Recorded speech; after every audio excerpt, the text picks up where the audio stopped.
I'm Carolyn McGrath, and welcome to the first event of Hopewell Valley Green Week. Green Week is a series of online and in-person events in Hopewell Valley, organized by the Hopewell Valley Regional School District Green Team around the theme of environmental challenges and solutions. We are going on our second year of programming for Green Week, and this year we've chosen to focus on the urgent environmental issue of climate change. You can learn more about Green Week and other events at bit.ly/HV Green Week. Tonight's program will be about the mental health impacts of climate change. Our conversation will be moderated by HVCHS school counselor and proud alum Betsy Lee. Betsy received a BS in hospitality management at Penn State University before receiving her master's degree in counselor education at TCNJ. Betsy is a national certified counselor and licensed professional counselor. Betsy and her dog Peyton are currently participating in HVRST's therapy dog program so that Peyton may join her in supporting our students in the coming years. And I can verify that Peyton is an awesome therapy dog. I've met him several times. So you want to take it away, Betsy? Thank you so much, Carolyn.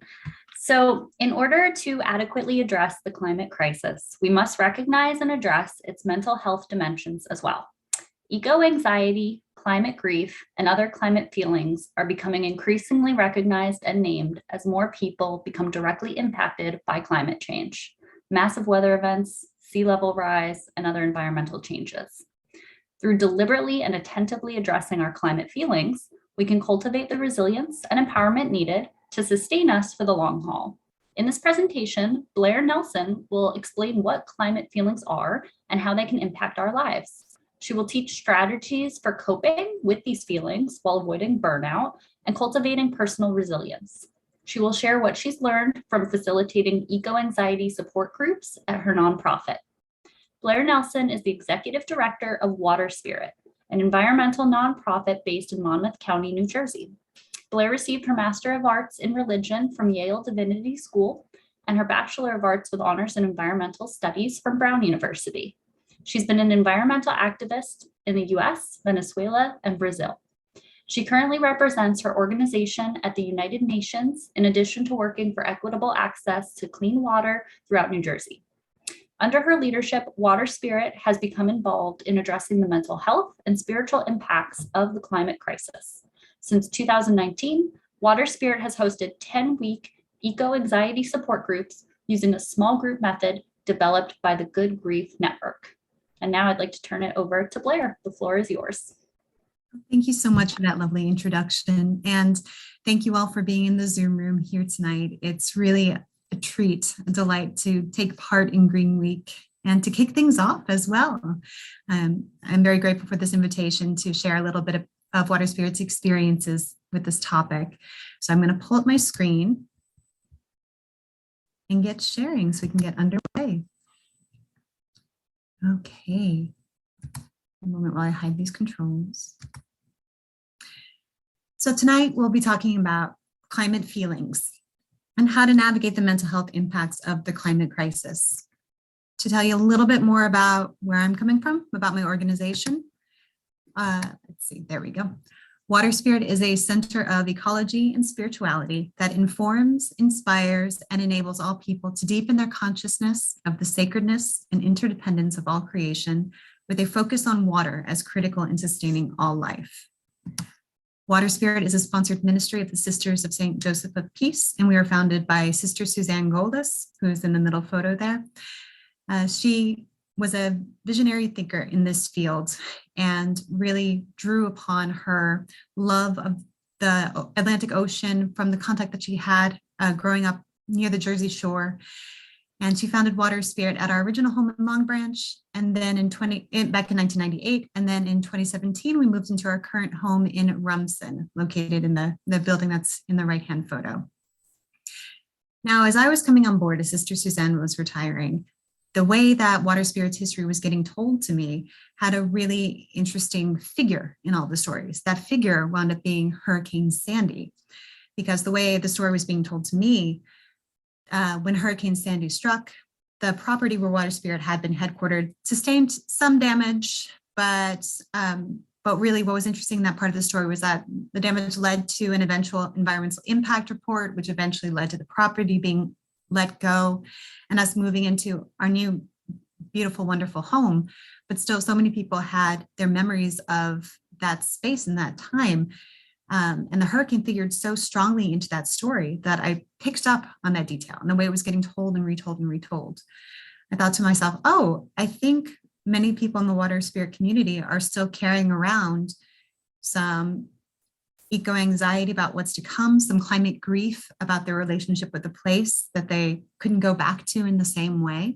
And so from the beginning, from my time at Water Spirit, there was this through line of what climate change and the massive weather events that are getting worsened by climate change had done to our organization. So I thought it was a very curious detail that then led me down the path of this climate feelings work that we currently do. Now, when many people think about the impacts of climate change, I think some of these massive weather events are some of the impacts that stand out the most because they are so large in scale and are only increasing and impacting more and more people. For example, here at Water Spirit, we see much more of a demand for the eco-anxiety work that we do at the end of the summer. Why at the end of the summer? Because of wildfires out west, because of hurricanes throughout the US. We see this direct tie between these massive weather events, we're getting worse by climate change, and the impacts that people are feeling in their day-to-day lives. So just to recap, some of the impacts of the climate crisis upon us are pictured here in this Venn diagram. This came from an Eco America report that was published in 2017. As you can see, they list some of the physical health impacts as being both acute and gradual that include an increased incidence of heat stroke, asthma, allergies, vector-borne disease, chronic lung disease, cardiovascular disease, malnutrition, and a reduction in fitness as it gets more and more difficult to spend time outside. They note a number of impacts on our communities and increased community vulnerability, like a disrupted sense of belonging, a loss of community cohesion, increased incidence of violent crime and social instability in many different forms. And they also note a number of mental health impacts that the climate crisis provokes, including an increased incidence of depression, stress, and anxiety, strains on social relationships, complicated grief, substance abuse, post-traumatic stress disorder, loss of personal identity, and helplessness and fatalism, or an increased sense of helplessness and fatalism. And increasingly, seeing more and more coverage of terms that more directly get at the impact of the climate crisis upon our mental health. So these are what I'm broadly describing today as climate feelings or climate emotions. You may have come across some of these terms before, or some of them may be new. Sometimes you'll come across related phrases like eco-anxiety or climate anxiety, eco-grief or climate grief, eco-depression, eco-trauma, solastalgia, which is especially coined terms by Dr. Glenn Albrecht, who defines solastalgia as similar to nostalgia, only it's for describing the experience of a sense of loss of place when you yourself haven't left the place. The place itself has just changed so much as to be unrecognizable. And then Dr. Lisa Van Susteren talks about pre-traumatic stress disorder, which she describes as being particularly prevalent in young people feeling these kinds of climate emotions or the mental health impacts of the climate crisis. Many young people are experiencing a loss of their imagined future in a way that she describes as pre-traumatic stress. But the term that I see getting the most press out there is eco-anxiety, which is why we use it so much to describe our work, even though the feelings that can come up when we're talking about the climate crisis can be varied and overlapping. But eco-anxiety is defined by the APA as a chronic fear of environmental doom. And Dr. Albrecht again calls it the generalized sense that the ecological foundations of existence are in the process of collapse. And then Dr. Britt Ray describes eco-anxiety not as a kind of mental illness, not as a condition to be treated and eliminated, but rather she describes it as a moral emotion. It's a moral reaction to a world in crisis, or as a number of tweets on Twitter would put it, if you're not feeling something when the whole world is threatened, then what's wrong with you? Why aren't you? These are logical moral reactions. So we were talking shortly before coming on this call about how even though awareness is increasing around these climate emotions and around the mental health impacts of climate change, many people might not necessarily know that they're experiencing these states of being. Perhaps they even don't have the right words to describe what they're going through. But my hope is that through this presentation and through many people doing similar and important work, that people increasingly are able to recognize what they're feeling and then take steps toward addressing the emotions and creating the society that we want to see. But just another statistic just to give you some idea of the scope of these impacts. The Lancet put out a really good report last year, which was a survey of 10,000 youth from across the globe, from global north and south, from perhaps a dozen different countries. I'm blanking on the number of countries. But their survey of these 10,000 youth showed that 60% of them reported a negative impact on their mental health caused by the climate crisis. 75% of those said the future seemed frightening, and 39% reported that they were resistant to the idea of having children because they were worried about what kind of world those children would grow up in. And this is just one survey out of many of the kinds of surveys that we still need to see happen, but it was still groundbreaking and worth going after if you want to take a deeper dive into this topic. So we're going to move into a little practical piece right now. The image on the left is from the book Emotional Inflammation by Van Susteren and Colino. They suggest doing a climate feelings word cloud. Because climate change can provoke so many different feelings in us at different moments of time, it can be helpful to stop and really assess what it is that you are feeling right now. When I hear climate change, I feel blank. They give an example of responses, and if we just look through a few of them, you can see that some of them are even seemingly conflicting: optimistic, fearful, despondent, regretful, panicky, shame, disgust, confusion. There's a whole mix of things that the climate crisis can make a person feel. So we're going to take a moment now with this group to switch screens and to do our own little word cloud activity together. So for this, you are going to need to either open up another tab or pull up your cell phone to pull up a browser and head to menti.com. And once you're there, you're going to put in a code, which is on my other slide. Okay. So once you go into menti.com, you're going to see a box to enter an 8-digit code, which is this one right up here, which I just highlighted. And once you're there, you'll see a prompt to type in your own responses to this question. It can be a word, it can be a short phrase, just whatever is right for you. When I think about climate change, I feel blank. Go ahead and do that now.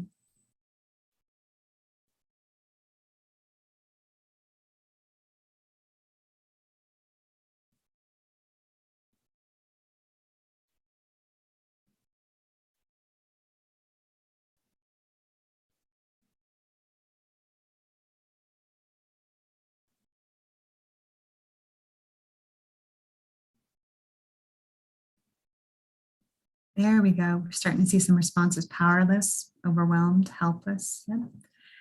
Scared and anxious, terrified. I'm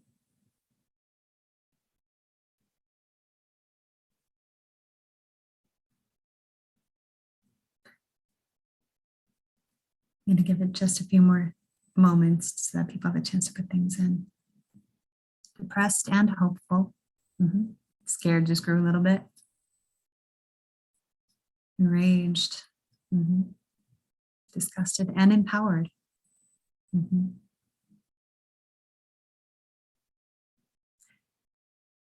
So you can see how even just sitting here in this group of people, there's a whole range of emotions that people are feeling. And while there's a definite trend here toward a number of heavy emotions, even within the fear and the anger and the uncertainty, there's even a little bit of hope here, a little sense of empowerment here. And it's really, I find it really interesting to interrogate these feelings, to really dig into what am I feeling? Why am I feeling this way? Which of my emotions can I lean into and how? All right, thank you to everybody who put in words into our word cloud. I'm going to go pull up my other slide deck. Move on. So when I was stepping in here at Water Spirit, I knew that we couldn't adequately fulfill our mission of helping everyone to have access to clean, safe water without addressing the climate crisis. My organization had already been involved in climate advocacy for years, but I, in my own experience, had seen that that action alone,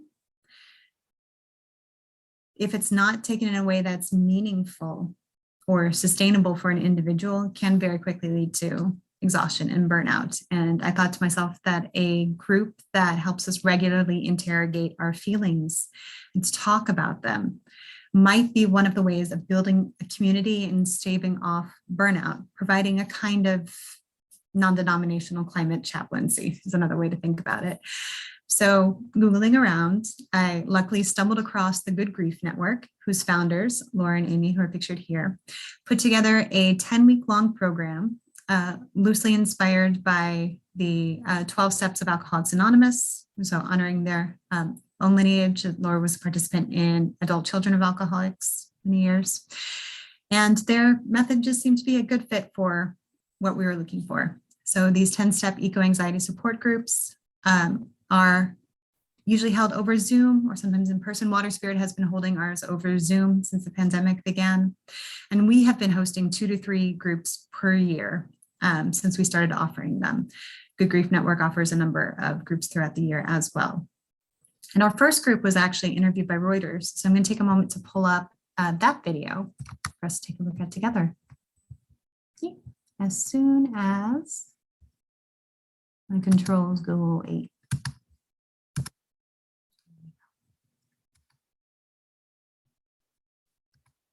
Sad, and frustrated. And it takes a lot to get me this sad. Judy Kramer is a member of a support group for a rising mental health issue in the United States known as eco-anxiety. That's anxiety caused by climate change. I'm willing to work hard, and I have been. And there are people all around who are inspiring, like Greta Thunberg.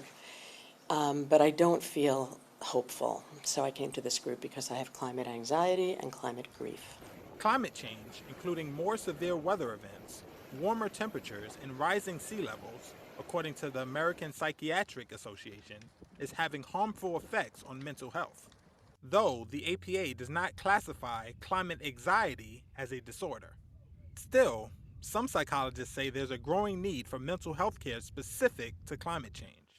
Elizabeth Allred is a psychologist and psychoanalyst.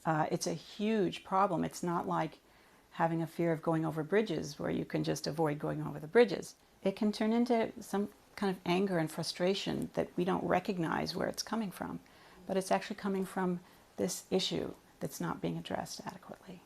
David Frett, a father of 2, says he suffers from eco-anxiety. He participates in the same support group as Judy and describes the challenges he faces daily. So few people even recognize the problem. It's one thing to not understand what the future may yield with having solutions, but to not even acknowledge that there's a similar problem that you understand just puts you in this lonely spot of trying to deal with it, and that's where the anxiety comes from.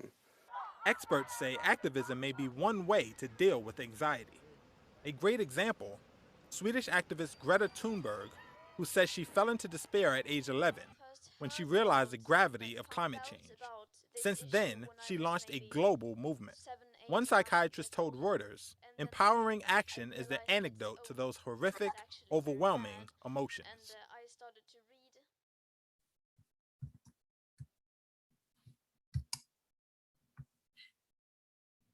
So this part I touched on a little bit already. I have a slight issue with the end of that video. I do think that meaningful action is, in fact, one of the ways that we address the mental health impacts of the climate crisis. But every person has to determine what a supportive community looks like for them and what meaningful action looks like for them as well. Otherwise, we do run a high risk of burnout and compassion fatigue, which is something I have definitely seen amongst my peers who have been environmental advocates for a long time. So one of the ways that we interrogate what that action looks like for us here at Water Spirit is through this 10-step process. To give you a quick overview of this, all of this is available on the Good Grief Network's website as well. In step 1 of this 10-step process, we accept the severity of the predicament. We can't adequately address our emotions without having the courage to together face the true scale of this crisis. In step 2, we practice being with uncertainty, which can be very scary, but can also leave a lot of room for new possibilities. We can't perfectly know what the outcome of any situation will be. And sometimes it's a very good thing. In step 3, we honor our own mortality and the mortality of all. For many people, their emotions around the climate crisis are tied up with their attitudes surrounding death. And so in step 3, we very lovingly and supportively explore those attitudes that we hold and any fears we might be carrying. In step 4, we learn tools and resources for doing inner work, for regularly checking in with ourselves and checking in with our emotional states and what we need to do to self-regulate. In step 5, we develop awareness of biases and perception. So in this step, we look into how cognitive biases work. How are the way that we feel about the climate crisis and the ways that we collectively address the climate crisis are impacted by the ways our brains take in information, process information, and deal with it.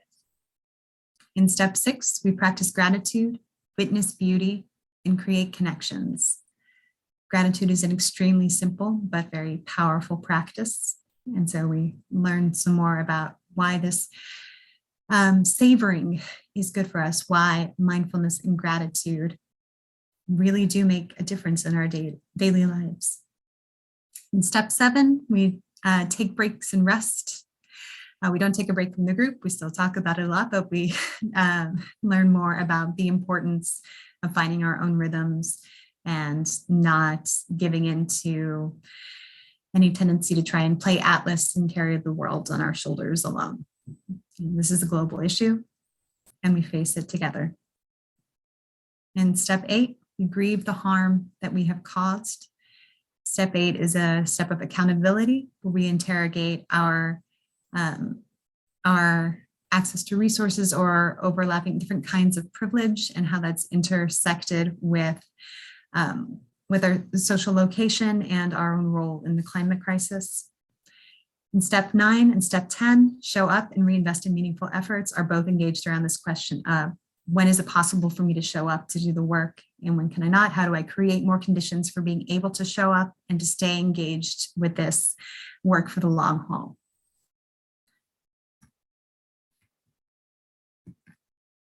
And these 10-week groups meet for 2 hours and everybody gets their own chance to share without judgment, without responding, without advice. Everybody just gets to be seen, witnessed on where they are in their own journey.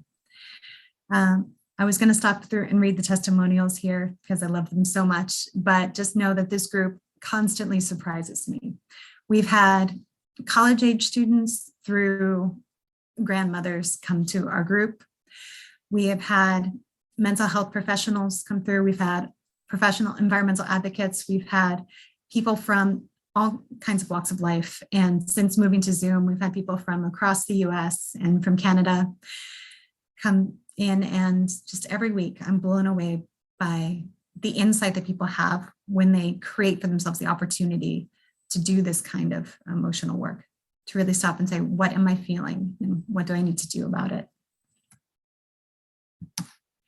And of course, this 10-step method is not the only method, and it's not for everybody. It's one tool that I know. So this is the story that I came here to share, because I've gotten a lot out of group, and I've been blessed to hear many other people get a lot out of it. But let's talk about tonight, what we can walk away with, because we're not doing 10 weeks of meeting just all in one night. So I would like you to walk away with a few tools in your toolkit that you may or may not have already.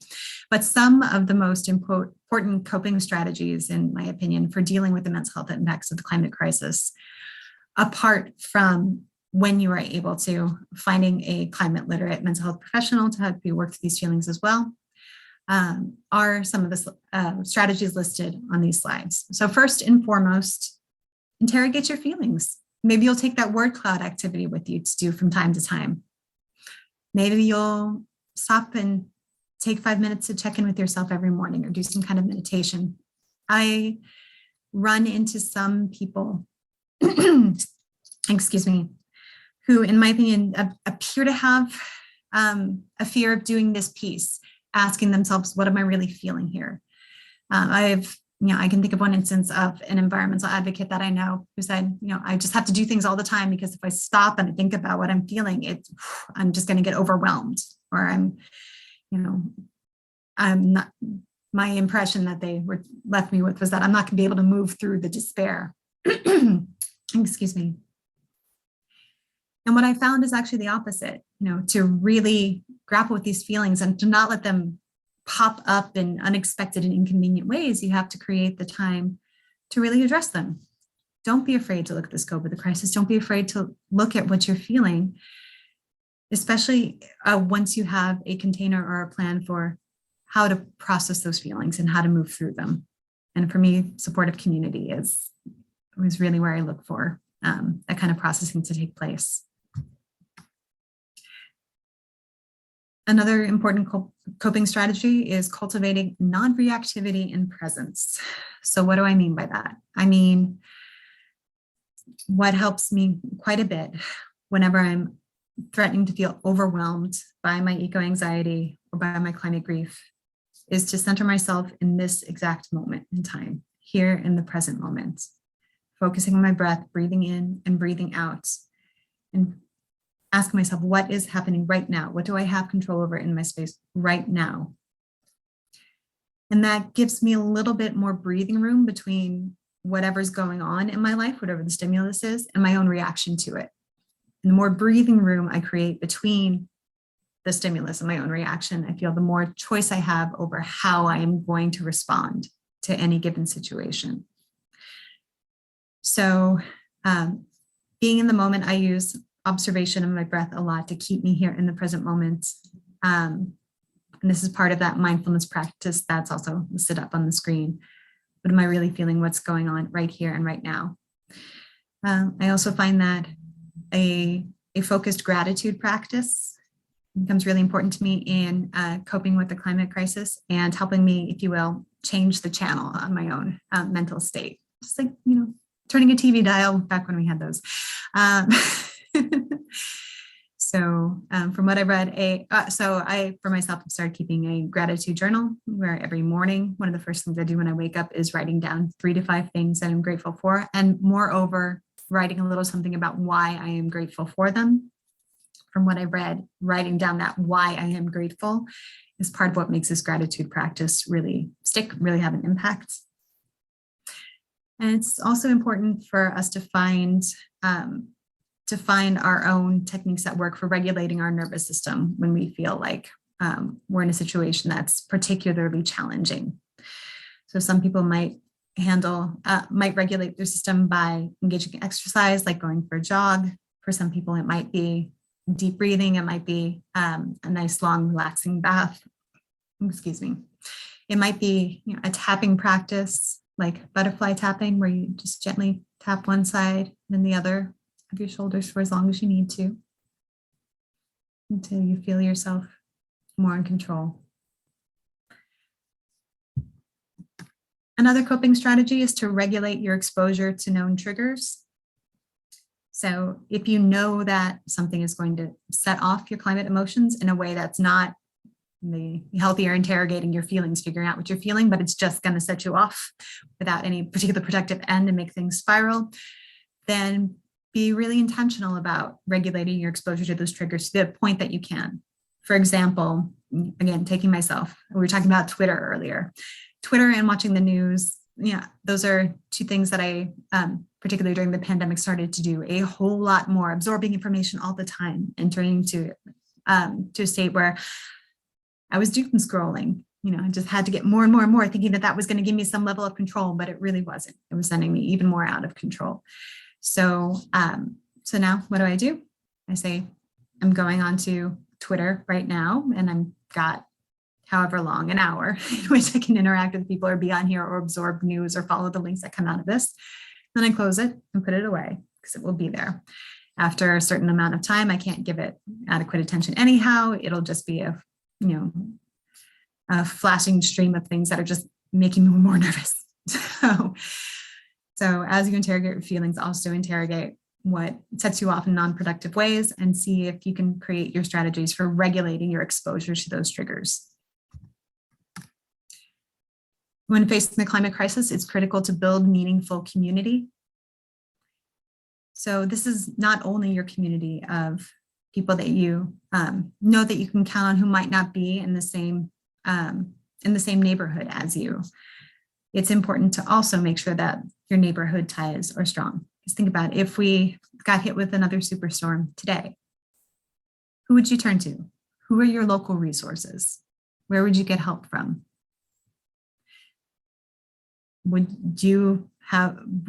Are there mutual aid networks already ready to be set up, or to be set into motion when something happens?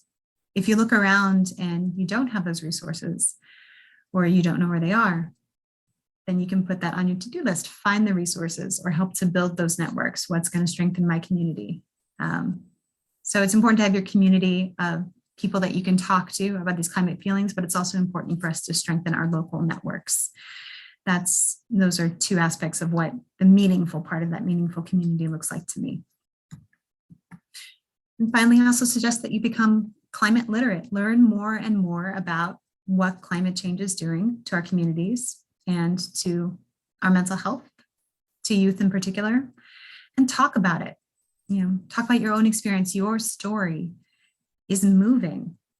What we've seen is that despite how good our data is getting in describing the impacts of the climate crisis, data alone doesn't seem to change policy or to change individuals' minds, unfortunately. Stories can go a long way toward doing that. And so you talking about these issues, about climate change, maybe even about how it's impacting you with family, friends, work communities, wherever you can, it has a ripple effect and it makes a difference. And you learning more or sharing your story might even help you create some of these meaningful communities or strengthen these meaningful communities that ultimately help us weather these times together.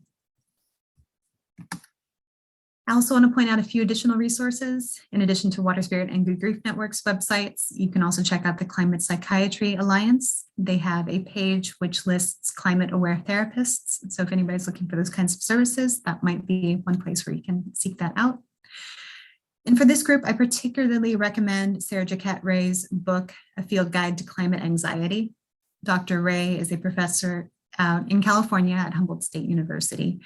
And she wrote this field guide thinking particularly about her undergraduate students, what they were experiencing, and what suggestions she had to help them cope with their emotions. So particularly for high schoolers and college students, I find this book to be a wealth of resources. So if you haven't picked it up yet, you might consider it.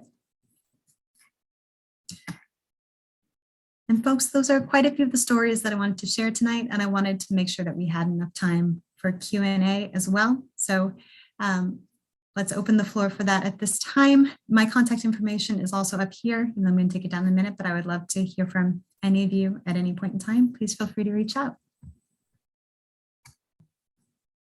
Blair, thank you so much. That was incredibly informative and very interesting. I would love to just start off the first question. with the support groups that you've been doing, what climate feelings do you typically hear and see most frequently, especially from like our younger populations? Mhm. A lot of anger, a lot of fear, a lot of sadness or depression. So actually looked pretty similar to that word cloud that popped up that we did together as a group. With younger people in particular, I hear a lot of anger toward older generations and the decisions that many of people in positions of power have made that now are impacting their future, and will continue to for the long term. And I think one of the interesting things about Water Spirits audience in particular is that we tend to have a slightly older audience. So our groups have been very intergenerational. We hear a little bit less about like anger toward older generations, and usually it's responded right away with, "You're right. A lot of my generation made all the wrong decisions. I'm worried about my grandkids." So, this is an intergenerational issue as well. And I really hear the anger there. I hear the questioning over, is it even possible to do enough? What does enough look like? I personally think that a lot of the enough is harm reduction and caring for each other and living in a way that's supporting each other as we move through something enormous together. It's less about like yes or no at the light at the end of the tunnel. Is it will it? Yes, but it's more a question of degrees and strengthening as we go. But a lot of sadness as well. And it amazes me how over the course of 10 weeks, just finally having a place to voice what you've been feeling, not holding it inside, can really make a difference to people, no matter their age.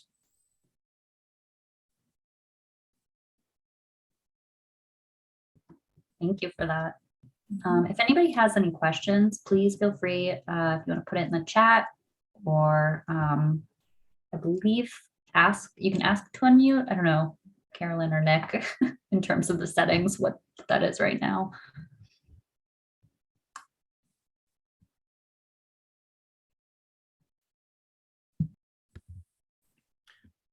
I don't have a question right now, but just a lot of appreciation for the work you're doing.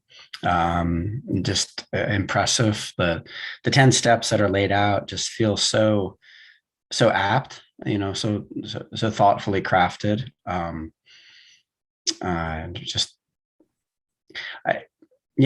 question may arise, but that's what I just wanted to share. Just thank you for sharing this evening with us. And I wonder often about our students, particularly as they move up through high school.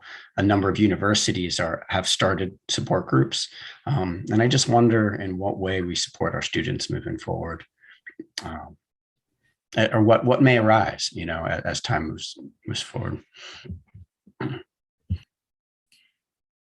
Thank you very much, David.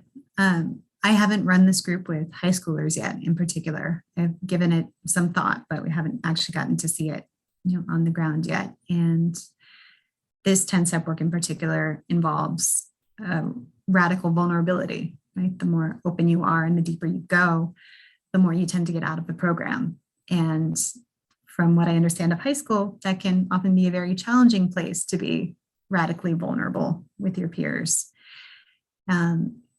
So I think about ways of not only doing this work of teaching kids specific terms that can describe, well, kids, teenagers, youth, nearly adults.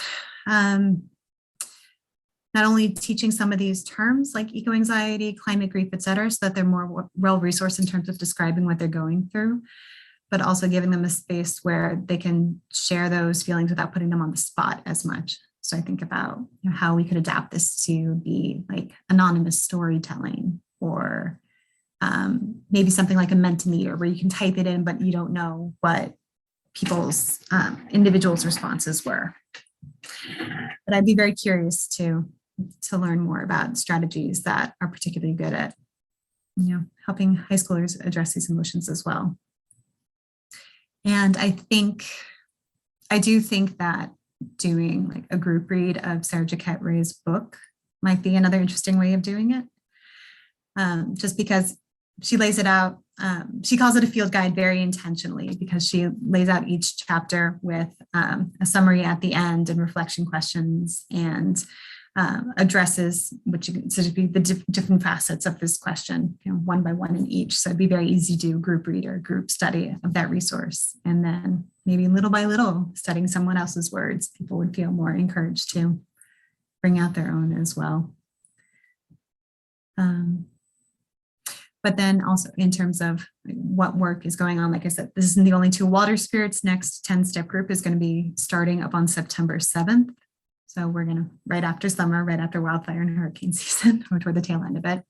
If anybody here would like to go through that experience and see what it's like, experience what it's like, I'd love to see you there. You can sign up for Water Spirits newsletters, which go out once a week at www.waterspirit.org. And that way you'll get nice reminders when it's about time for those 10 steps groups to start up again. Good Grief Network is also hosting groups periodically. The one that they're about to start on the 24th was already full. I just saw that right before this, but every other month or so they start up a new group. Creation Care Alliance is doing climate grief cafes.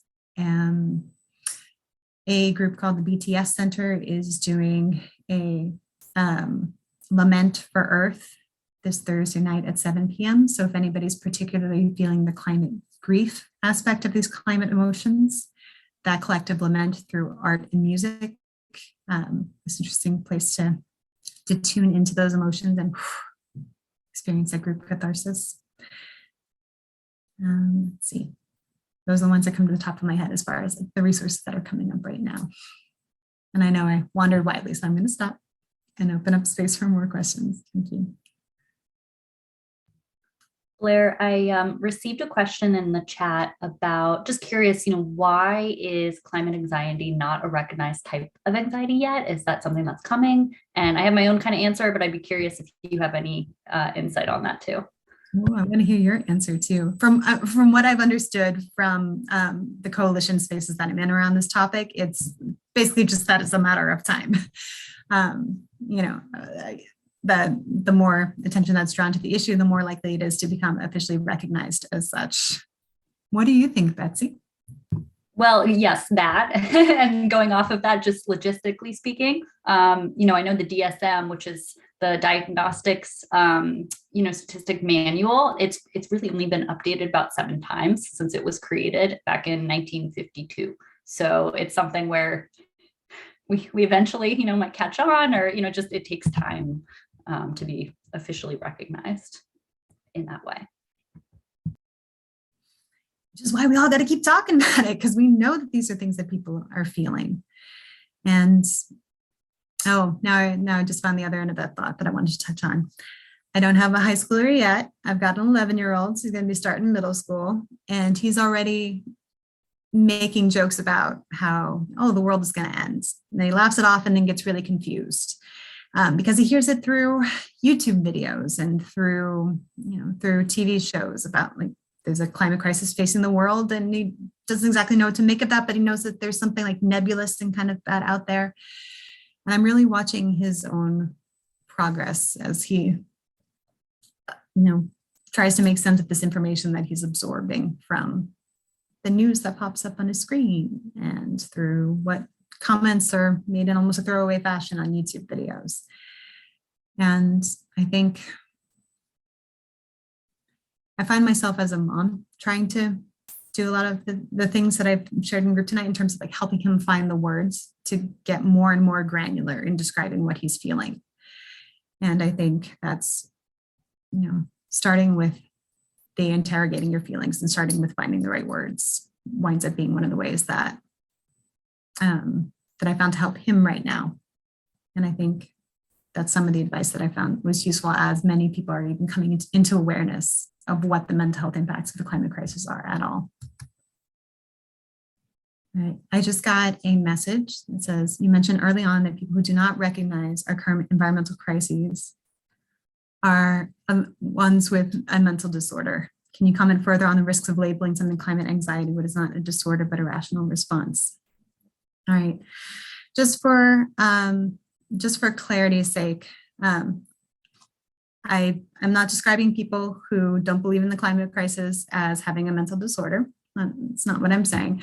I think you're referring to the part where I cited Britt Ray's description as of eco-anxiety as a moral emotion.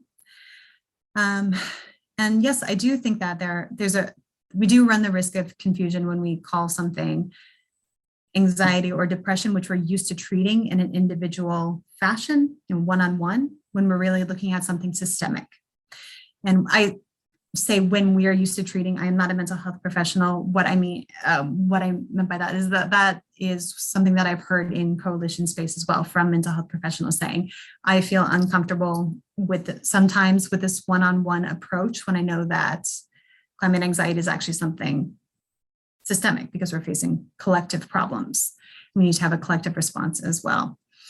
Yeah, I think it's imperfect to use words that we're used to thinking of as something one-on-one, like anxiety.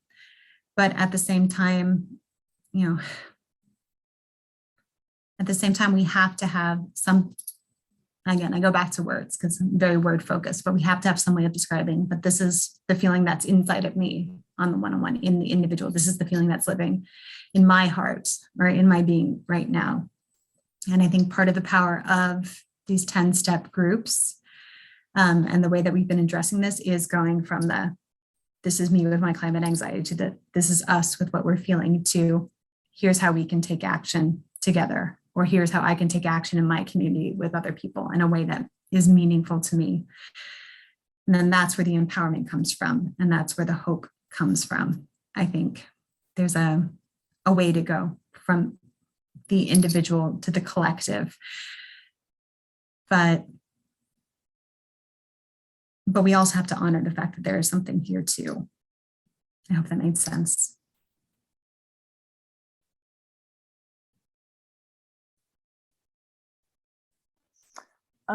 Blair, I'm just going to unmute and just kind of make my comment. So I think it's Catherine Cahill who's said, that the most important thing we can do about the climate crisis is talk about it. And there is a lot of silence around climate change and a lot of discomfort in public spaces in addressing climate issues. I think I participated in your group and I really loved the camaraderie and the connections that you develop with people in that space. But that's also a semi-private space, right? It's a sort of container for these feelings that a lot of people are experiencing, right? But it's really still kind of taboo to discuss publicly. So I wonder if you could just speak to that a little bit. I appreciate you bringing Catherine Hayhoe into the discussion. We're actually, Water Spirits Book Club is reading her book that just came out called Saving Us at our next book club meeting on May 23rd. So for those who are not familiar with her work, Dr. Hayhoe is a climate scientist. She's also an evangelical Christian, and she has what I consider to be a real gift for having these climate conversations with her faith community and with people who might in other contexts, be resistant to these messages about what climate change is and what it does and how to address it. And I hear what you're saying about the difficulties that many of us can encounter when talking about climate change in different spaces. It can also be quite difficult to talk specifically about climate emotions and the mental health impacts in public spaces. So you get the double stigma of, the difficulty of talking about climate change and also the continued stigma around talking openly about mental health struggles in general. I think on a societal level, we're getting better and better about people speaking up about what they're going through, but we're still not great at being publicly supportive of each other yet. So, I'm not here to judge anybody who comes into a situation and says, this is not a safe container for my feelings at this time. I think it's good to have healthy boundaries as well, to be ready to anticipate and receive whatever people are likely to lob back your way when you try and have these conversations. At the same time, little by little, I think of one of the water spirit team members who has a family member, her sister-in-law, who's been very resistant to these talks about climate change. So her entry point was they love taking walks in the woods together. And she found the point where this person who was close to her had a connection with a natural place. And little by little, she could talk about, oh, isn't this beautiful? Oh, we love coming here. Oh, isn't it changing over time? Oh, is there something that we could do to take care of it more? And little by little, work on starting from the place of shared values to expand the conversation. And I think about that example a lot because I think that place of shared values is where a lot of the conversations with the people that we do trust or that we love and whose minds might be ready to receive different information, where they can be reached at that level of values. Water Spirit works on water issues. When we get right down to the root of it, it's very hard to argue against the importance of water. Everybody knows that water is life. That water is something that we all need. And so anything that threatens water winds up being a threat to all of us, to all of life. Right now, the biggest threat to water is climate change. We can't work on water issues without addressing the climate crisis. And so that's how Water Spirit gets into this work. I think, we find the people who seem ready and receptive to that conversation and then work from that place of the shared values. And when we can, work from the love as well. And there, find the places to do the work that we can. We're not going to change everybody's minds all the time. It's not always going to be safe to share our personal struggles as well. But if we can, little by little, find wiggle room and extend further and further, or take a few calculated risks, I think it's worth it. And the time is going to take those calculated risks.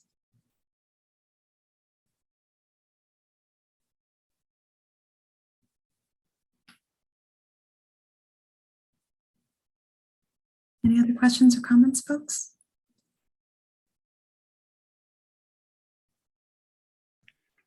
Hi, this is Brian Sherwin. Sorry, I can't be on video. I'm out on my phone. I'm a little bit older than Dave, and I grew up, our parents were hippies, and I grew up with peer counseling and some like therapy groups, tea groups, where there was a lot of emotional expression, like there was a safe space for sharing emotions. And I'm just wondering if you've encountered any kind of situations like that where, there's really a support for expressing emotion. Because I think the level of grief I know that I feel about all this is so profound, so deep. And I don't think talking is sufficient in the end, to really deal with this type of emotion. I'm just curious if you have thoughts about that. Yeah, the kind of openness and support that you described is something that I perceive is happening in these 10-step spaces that we're able to open. Oh, that's great. I agree with you that talking alone is not enough. These 10-step, this formula is just one piece of what I consider to be a broader picture of regenerative activism, is what I've been describing it as. When Water Spirit's actions as a whole, as an organization, we have a number of programs that help us learn more about the environment, to educate ourselves, to connect more directly with nature, because I think that direct connection does a tremendous amount of healing work as well. So we have regular meditations for Earth, seasonal celebrations, we have these, and then apart from these personal moments of connection, we also have our advocacy branch, the part where we reach toward the collective transformation, not only the individual. And I find that the bridge between the two of these, what lets us continue the advocacy work in the long term, is the direct connection with nature, with the cycles of nature, and the direct connection, intentional community building with each other. And that includes this kind of emotional work. Because I've just seen too many friends do this work and have to step away for long periods of time because of burnout. I don't want to see people go through that again. We need everybody with all of their unique and individual gifts in this fight. And sometimes, you're right, this kind of community building work is also not going to be enough. And sometimes you have to seek out a mental health professional. And that's wonderful. People who are seeking out the help they need, I just want to applaud every single person. And I'm glad that we have more and more mental health professionals who are becoming climate literate and more able to address these issues. We need even more than that. So the peer-to-peer groups that I run wind up being their own unique facet of it, but we're not a singular solution. No singular piece of this is the be-all and end-all and the absolute solution. There are a number of strategies, and we have to make more and more available to people all the time.